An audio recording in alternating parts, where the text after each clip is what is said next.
babala laban sa pagwalang bahala sa masamang kasama. Ang pinsala ay maaring agarang kasalanan o unti-unting paglamlam ng iman, pagbaba ng iman.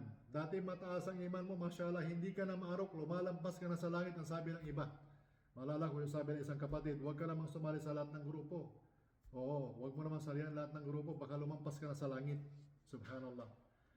Sabi ng Allah Ta'ala, Ya ayyuhalladhina amanu taqullah wa kunu ma'as-sadiqin.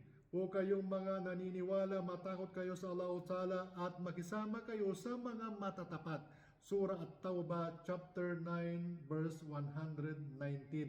So ibig sabihin, mismo ang Allah Ta'ala ay nagsabi sa atin na makisama tayo doon sa mga sadiqin. Sila yung mga taong matatapat.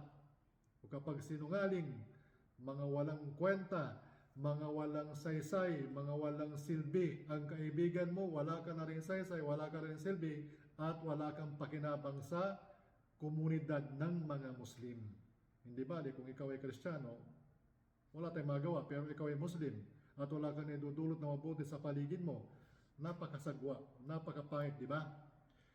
Sinabi pa ng Propeta Muhammad SAW, ang isang tao ay nasa relihiyon ng kanyang matalik na kaibigan, kaya tignan ng bawat isa kung sino ang kanyang kinakaibigan. Ito ay hadith na isinaysay po ng dalawa, Abu Dawud at Tirmidhi. Ito ay Hasan.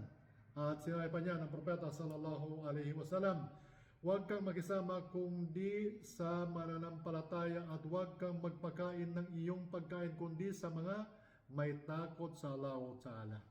Ito ay hadith ni Abu Dawud at dito nagtapos ang paliwanag bilang karagdagang paliwanag sa hadith na ito. Alhamdulillah.